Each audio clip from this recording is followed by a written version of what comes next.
శ్రీకాకుళం జిల్లా కాశీబుగ్గ వెంకటేశ్వర స్వామి ఆలయంలో జరిగిన తొక్కిసలాట్లో 10 మంది వరకు భక్తులు మృత్యువాత పడగా 20కి పైగా భక్తులు క్షతగాత్రులు పాలయ్యారు. ఈ దుర్ఘటనపై మాట్లాడేందుకు ప్రస్తుతం మనతో YSR Congress party Uttarandhra regional coordinator Kurasala Kannababu ఉన్నారు. సార్ చెప్పండి, ఇవాళ కాశీబుగ్లో జరిగినటువంటి దుర్ఘటన చూసినట్లయితే దీని మీద మీ స్పందన ఎట్లా ఉంది?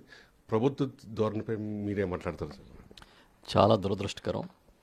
ఈరోజు ఈ కార్తీక మాసంలో ఏకాదశి పర్వదినం. అన్ని టెంపుల్స్ కూడా భక్తులతో కిటకిటలాడుతున్న పరిస్థితి. చాలా చోట్ల వేలల్లో భక్తులు వచ్చారు. దురదృష్టం ఏంటంటే ఈ కాశీబొగ్గులోని వెంకటేశ్వర ఆలయం ఇటీవల కాలంలో నిర్మించారని చెప్తున్నారు. ఆలయంలో తొక్కిసలాట జరిగి ఇంచుమించుగా 10 మంది మృతి చెందడం, సుమారు 20 మంది ఆసుపత్రుల్లో క్షతగాత్రులుగా ఉండడం, అందులో 3కి 4కి సీరియస్గా ఉందని చెప్తున్నారు. మా నాయకులు స్థానికంగా ఉన్న మాజీ మంత్రి అప్పలరాజు గారు కానీ, మాజీ డిప్యూటీ సీఎం ధర్మాన కృష్ణదాస్ గారు, ఇతర పెద్దలు నాయకులు, వైఎస్ఆర్ పార్టీ నాయకులు అందరూ హుటాహుటిన అక్కడ చేరుకుని సహాయ చర్యల్లో వైఎస్ఆర్ పార్టీ వంతుగా మా నాయకుడు జగన్మోహన్ రెడ్డి గారి ఆదేశాల మేరకు అక్కడ పనిచేస్తూ ఉన్నారు. ఒకటైతే చెప్తా, ఇది పూర్తిగా ప్రభుత్వ వైఫల్యం. కేవలం ప్రభుత్వ చేతగానితనం, నిర్లక్ష్యం వల్ల జరిగిన సంఘటనగా మేము భావిస్తున్నాం. ఒక చిన్న టెంపుల్, ఒక చిన్న టౌన్లో వేలాది మందిగా సుమారు 25,000 మంది భక్తులు ఇవాళ అటెండ్ అయి ఉంటారని చెప్తున్నారు. అధికారిక లెక్కల ప్రకారం స్థానికంగా ఉన్న రెవెన్యూ అధికారులు 15,000 మంది వచ్చారని చెప్తున్నారు. ఇన్ని వేల మంది వచ్చినప్పుడు ఆ టెంపుల్ దగ్గర భద్రతా చర్యలు ఏం తీసుకోవాలి? ఆ గుడి దగ్గర ఎలాంటి అవాంఛనీయ సంఘటనలు జరగకుండా ఏ విధంగా ప్రభుత్వ యంత్రాంగం పనిచేయాలనేది ఒక ప్రశ్న. అలా పని చేయకపోవడం వల్లనే అటు దేవాదాయ శాఖ కానీ ఇటు పోలీస్ శాఖ కానీ పూర్తిగా గాలికి వదిలేయడం వల్ల, నిర్లక్ష్యం వల్ల ఈ సంఘటన జరిగిందని మేము భావిస్తున్నాం. ఇదేం కొత్త కాదు. ఈ సంవత్సరం జనవరిలో వైకుంఠ ఏకాదశి సందర్భంగా తిరుమలలో జరిగిన తొక్కిసలాట, సుమారు 6 చనిపోయారు అక్కడ. ఆ తర్వాత ఇటీవల సింహాచలంలో చందనోత్సవం సందర్భంగా జరిగిన దురదృష్ట సంఘటన, 3 చనిపోయారు. మళ్ళీ ఇప్పుడు ఈ నెలలో నవంబర్లో మొదటి రోజునే ఈ కార్తీక మాసంలో కాశీబొగ్గులో 10 మంది మృతి చెందిన సంఘటన నిజంగా చాలా కలిచివేస్తుంది. ఇవాళ భారతదేశం అంటే ఒక సనాతన ధర్మాన్ని, హిందూ మతంలో అత్యధికులున్న ఈ దేశంలో పర్వదినాల్లో ఖచ్చితంగా పెద్ద ఎత్తున భక్తులు వస్తారు. ముందు జాగ్రత్తలు తీసుకోకుండా సంఘటన జరిగిన తర్వాత ఇది మాది కాదని తప్పుకుని తిరిగే కార్యక్రమం ప్రభుత్వం చేస్తే అది ఖచ్చితంగా ప్రజలైతే మీ చేతగానితనమే అనుకుంటా ఉన్నారు. ఏదో ప్రైవేట్ టెంపుల్ని చూపించే ప్రయత్నం చేస్తున్నట్టుంది ప్రభుత్వం. అంటే అదేనండి, ఈ రాష్ట్రంలో వేలాది ఆలయాలు ఉన్నాయి. మీరు ఎక్కడ చూసినా ప్రతి దగ్గర వేలాది ఆలయాలు ఉంటాయి. అందులో కొన్ని ఆలయాలు మాత్రమే ఎండోమెంట్స్ నడిపిస్తోంది. దాంట్లో కూడా 5 లక్షల లోపు వచ్చిన ఆదాయం వచ్చే ఆలయాల్ని, సుమారు 23,000 ఆలయాల్ని అక్కడ ఎలాంటి పాలకవర్గాలు లేకుండా గాలికి వదిలేసింది ప్రభుత్వం. ఎందుకంటే ఆ నిర్వహణ, దూపదీప నైవేద్యాల ఖర్చు ఇదంతా ఏదో భారం మీద పడుతుంది అన్నట్టుగా 23,000 ఎండోమెంట్స్లో ఆలయాలకే దిక్కు దివాణం లేదు. ఇంకా మిగతా భక్తులు, ఆ గ్రామస్తులు, స్థానికంగా ఉన్న వాళ్ళ ఆచారాలు, వ్యవహారాలు, నమ్మకాలు బట్టి నిర్మాణం చేసుకుంటున్న రామాలయాల దగ్గర నుంచి గ్రామ దేవతల ఆలయాల వరకు పట్టించుకునే నాదుడే లేనట్టు కనిపిస్తోంది. సరే, ఇన్సిడెంట్ జరిగిన తర్వాత అసలు ప్రైవేట్ ఆలయం అంటే ఏంటి, ప్రభుత్వ ఆలయం ఏంటని చూస్తే, ప్రైవేట్ ఆలయం అని అంటే చట్ట ప్రకారం నేను చెప్పేది, ఒక కుటుంబం కానీ లేకపోతే ఏదైనా ఒక కొంతమంది వ్యక్తులు కానీ తమ అవసరాల కోసం కేవలం తాము మాత్రమే పూజించడం కోసం ఏర్పాటు చేసుకునే ఆలయంగా ప్రైవేట్ ఆలయం చెప్తారు. ఇంకా అక్కడ ఎవరిని ఎలో చేయరు. ఆ కుటుంబీకులు లేకపోతే దానికి సంబంధించిన వాళ్ళు మాత్రమే ఎలో చేస్తారు. ఖర్చు కూడా వాళ్ళే పెట్టుకుంటారు.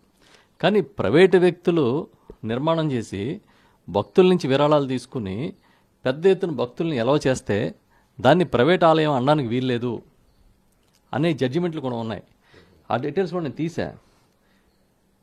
మీకు చూస్తే if the public has no right of entry or participation, it remains a private religious endowment. If over time the public is allowed freely and regularly to participate, courts can treat it as a public temple even if originally private. This distinction is settled in many judgments. For example, Devaki Nandan versus Muralidhar, AIR 1957 SC 133 Tirumala Tirupati Devasthanam versus KGP Sharma 1998. Private వ్యక్తులు కట్టినా కూడా పబ్లిక్ని allow చేస్తే దాన్ని private temple అనడానికి వీల్లేదు. అది public కోసం ఏర్పాటు చేసిన టెంపుల్గానే భావించి దానికి అవసరమైన చర్యలు ప్రభుత్వం తీసుకోవాలి, దేవాదాయ శాఖ తీసుకోవాలని చాలా క్లియర్గా ఎండోమెంట్స్ చట్టాలు ఉన్నాయి. ఎండోమెంట్స్ చెప్తుంది, కోర్టులు చెప్తున్నాయి, కోర్టు తీర్పులు ఉన్నాయి. కానీ మాకేం సంబంధం లేదు, ఇది మాది కాదు, మాకేం సంబంధం లేదని చేతులు దులుపుకునే కార్యక్రమం చేస్తే కుదరదు. సాక్షాత్తు చరిత్రలో ఎప్పుడూ లేని విధంగా తిరుమలలోనే తొక్కిసలాట జరిగి చనిపోతే, గత గోదావరి పుష్కరాల్లో 29 మంది చంద్రబాబు నాయుడు గారు స్నానం చేసే కార్యక్రమంలో చనిపోతే దానికే బాధ్యత వహించలేదు ఈ ప్రభుత్వం. ప్రజల ప్రాణాలంటే చాలా ఏదో గాలిలో దీపాల్లాగా భావిస్తున్నారు మీరు. భక్తులు సెంటిమెంటు, వాళ్ళ నమ్మకాలు అన్నీ గంగలో కలిసిపోతున్న పరిస్థితి చాలా బాధ అనిపిస్తుంది. ఈ రోజున ఎలాంటి పరిస్థితి ఉందంటే, ఇంకా ఈ ప్రభుత్వాలు ఏం కాపాడో భక్తుల్ని దేవుడే కాపాడాలన్న పరిస్థితి. ఇంకా పోలీస్ శాఖ అయితే అసలు ఇంకా ఉందా ఈ రాష్ట్రంలో పోలీస్ శాఖ? కేవలం వాళ్ళ విధులు ఏంటంటే వైఎస్ఆర్ పార్టీ కార్యకర్తలను, ప్రతిపక్షంలో ఉన్న కార్యకర్తలను వేధించడం, ఎవడైనా సోషల్ మీడియాలో ఒక పోస్ట్ పెడితే ఈ ప్రభుత్వానికి వ్యతిరేకంగా వాళ్ళ మీద కేసులు పెట్టడం, ఇది తప్ప ఇంకోటి ఏం కనిపించట్లే. అక్కడ సుమారు 15,000 నుంచి 25,000 మంది, పోనీ 15,000 అనుకోండి ప్రభుత్వం చెప్పినట్టుగా, ఇన్ని వేల మంది వస్తే మినిమం అక్కడ బందోబస్తు ఏర్పాటు చేయలేదు, 2 కానిస్టేబుల్ ఉన్నారని చెప్తున్నారు. అదే సినిమా హీరోయిన్లు బట్టల షాపుల ఓపెనింగ్లకి, సినిమా హీరోయిన్లు సినిమా ప్రమోషన్లకి వస్తే పెద్ద పెద్ద బందోబస్తులు, రోప్ పార్టీలు ఏర్పాటు చేస్తారు. మీ రికమెండేషన్లతో ఎవడన్నా సినిమా హీరోయిన్లు ఇక్కడెక్కడ తిరిగితే ప్రమోషన్ల కోసం వాళ్ళకి మాత్రం రెడ్ కార్పెట్లు వేస్తారు. ఐపీఎస్ అధికారుల మీద కేసు పెట్టడానికి ఒక హీరోయిన్ వస్తే ఆవిడికి మీరు ఎస్కార్ట్లు ఇచ్చి తీసుకెళ్తారు. భక్తులు, వేలాది మంది భక్తులు వచ్చిన టెంపుల్ దగ్గర మీ బందోబస్తు ఉండదు. దీని మీద సరైన ఎంక్వైరీ చేయాలి ఈ ప్రభుత్వాన్ని కోరుకుంటున్నాం. బాధ్యుల మీద చర్యలు తీసుకోవాలి. అన్నిటికీ మించి ఆ కుటుంబాలని, బాధిత కుటుంబాలను ఇమీడియట్గా ఆదుకోవాలి. క్షతగాత్రులకి సరైన వైద్యం అందించి వాళ్ళ ప్రాణాలు పోకుండా కాపాడాలి. ఇవన్నీ చేయకపోతే ఖచ్చితంగా ఈ మరణాలన్నీ కూడా ప్రభుత్వ హత్యల కింద లెక్క వస్తాయని చెప్తున్నాం. ఇది మనం చూస్తాము. ఏదైతే ఈ కాశీ బుక్లో జరిగినటువంటి దుర్ఘటన కారణం ప్రభుత్వ లోపమే అని చెప్పి స్పష్టం చేస్తారు. ముఖ్యంగా ఎవరైతే బాధిత కుటుంబాలు ఉన్నాయో వారితో పాటుగా క్షతగాత్రులు కూడా మెరుగైన వైద్యం అందించాలని ప్రభుత్వం అని చెప్పి ఉత్తరాంధ్ర రీజనల్ కోఆర్డినేటర్ కురసాల కన్నబాబు చెప్తున్నారు. విడుదల శ్రీనివాస్తో కలిసి కసబాన్ రాజు, సాక్షి టీవీ కాకినాడ నుండి.